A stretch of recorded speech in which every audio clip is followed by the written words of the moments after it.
ఒకప్పుడు ఒక సాంగులో ఒకటి ఉంది. నీ చేతులు గాజులు కదలాడకపోతే భూమికి తెలవారదుగా. నీ కాటుక కళ్ళే తెరవకపోతే మనుగడే లేదుగా అని. మగువా మగువా హ్మ్. లోకానికి తెలుసా నీ విలువ. అటువంటి మగువ లోకం నుంచి ఈ రోజుటి రోజున మగువ హత్యలు చేసే స్థాయికెళ్తుందంటే ఏమి ఆశించి చేస్తుంది? ఏమి కావాలని చేస్తుంది? ఇదంతా పక్కన పెడితే చంపిన తర్వాత తనెక్కడుంటుంది? పిల్లల్ని చంపినా, భర్తను చంపినా, పరపురుషుడి కోసం తల్లిదండ్రులను చంపినా, హ్మ్. స్నేహితులను చంపినా, ఎవరిని చంపినా తను ఎక్కడుంటుంది? అంటే ఒక ప్రియుడు కోసం ఏదో సోషల్ మీడియాలో లేకపోతే ఏదో ఎక్కడో పరిచయమైనటువంటి ఒక ప్రియుడి కోసం ప్రియుడు అనడం కూడా తప్పు నాకు తెలుసు ఆ విషయంలో. అది కూడా ఇంకేదైనా వల్గర్‌గా పెడితే బావుండు. బాగుండదు అలా మాట్లాడితే గాని. అలాంటి వాళ్ళ కోసం ఒక భర్తను చంపడం ఏంటి? 9 నెలలు మోసి, కని, పెంచినటువంటి తన బిడ్డని చంపడం ఏంటసలు? ఎంత క్రూరత్వమై అసలు ఎందుకు మానసిక పరిస్థితి బాలేకనా? లేకపోతే అంత క్రూరంగా ఎందుకు తయారవుతున్నారు మహిళలు? వీళ్ళల్లో కామం ఎక్కువయిందా? లేపోతే డబ్బు మీద వ్యామోహం ఎక్కువయిందా? లేకపోతే లగ్జరీ లైఫ్‌లు కావాలని కోరుకుంటున్నారా? ఏంటి అనేది తెలీదు. మొన్న మేఘాలయలో హనీమూన్ హత్య జరిగింది. అవును. ఆ అమ్మాయికైతే మాత్రం లగ్జరీ లైఫ్‌తో పని లేదు. లేదు. అవును. ఎందుకంటే ఇద్దరు ఈక్వల్‌గా ఉన్నారు ప్రాపర్టీస్ విషయంలో. అవును. ఈక్వల్‌గా చూసుకొని చేసుకున్నారు. ఆ ప్రేమించినోడు ఎలా ఉన్నాడు?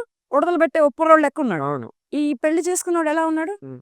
హీరోలను తలదన్ని ఎలా ఉన్నాడు? హ్మ్. మరి ఈడికి బానిస అవుతదా? వాడికి బానిస అయిందా? అంటే తల్లికి హెచ్చరించింది. నేను తర్వాత ఏం చేస్తానో చూడు. నాకు ఈ పెళ్లి ఇష్టం లేదు. నాకు బలవంతంగా చేస్తావని. ఆ తల్లి ఏమనుకుంది? అందరూ మారినట్టే తన కూతురు మారుతుంది. మారుతుందనుకున్నా. సంసారం చేసుకుంటుంది. మంచి కుటుంబం, మంచి సంబంధం. పిల్ల సుఖపడుతుంది అని ఆ తల్లి ఇచ్చి చేసింది. కానీ ఇప్పుడు ఆ పిల్ల ఎక్కడుంది? జైల్‌లో ఉన్నది. ఆ పిల్లని ప్రేమించిన ఉడతలు పట్టేవాడు ఎక్కడున్నాడు? ఆడు జైల్‌లోనే ఉన్నాడు. మరి ఈ ఈ లాజిక్ ఎక్కడ మరచి ఇలాంటి హత్యలు చేస్తున్నారు? అంటే ఇప్పుడు ఇంత టెక్నాలజీ పెరిగింది. ఎంత పెద్ద కేసయినా పోలీసులు పట్టుకుంటారు. వితిన్ 24 అవర్స్‌లో వాళ్ళు చిటికెలో చిటికేసి లోపల అట్ట పట్టుకుంటున్నారు పోలీసులు. పట్టుకుంటారు. అవన్నీ తెలిసి గూడా ఎట్లా హత్యలు చేస్తున్నారు? దొరకలే అనుకున్నంటగా. నేనిలా దొరుకుతాననుకోలేదు హ్మ్. అని ఒక ఇంటర్వ్యూలో ఒక మాట చెప్పింది. అంటే తన లాంగ్వేజ్‌లో తను చెప్పింది. అవును. అలా దొరుకుతాననుకోలేదంటే ఎలా దొరకవు నువ్వు? ఎందుకు దొరకవు నువ్వు? నువ్వంటే మ్యారేజ్ బిఫోర్ నుంచి అంత స్కెచ్ చేసావు. ఒక అమాయకుడిని ప్రాణం తీసావు. ఒక తల్లిదండ్రులకి గుండె కోతని, కడుపు కోతని మిగిల్చావు. నిన్నేమనాలి? ఏమనాలి నిన్ను? మహిళ అనాలా? స్త్రీ అనాలా? మాతృమూర్తి అనాలా? లేకపోతే ఇంకేదైనా లో లెటర్స్ ఏమైనా ఈ కవులు రాసే కవితలల్లో ఇలా రాస్తే బావుండు. ఒక మహిళగా నేను వీళ్ళని అసహించుకుంటున్నాను.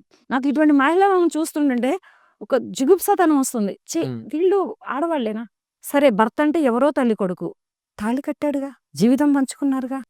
వాళ్ళు మీ జీవితం, మీ ప్రేమ అనురాగాలకి ప్రతికూలంగా చక్కటి సంతానాన్నిచ్చాడుగా. ఎంత చక్కగా చేసుకోవచ్చు. అతనిని మరిచి ఇతనితోటి చక్కగా జీవితం సాగించుకోవచ్చు. హ్మ్. అది మరచి నువ్వు అలా చేస్తున్నావు అంటే నిన్ను ఏమనాలి? నీకు దగ్గర కామం ఎక్కువైందనాలా? కామపిశాచివి అనాలా? డబ్బుకు కావాలని ఆశలు పడుతున్నావా? లేకపోతే ఈడు ఊరుకుంటే భర్త అనేవాడు సైలెంట్‌గా ఉంటే వీళ్ళిద్దరితోటి సగమనం చేద్దామని నువ్వు ట్రావెలింగ్‌లో ఉన్నావా?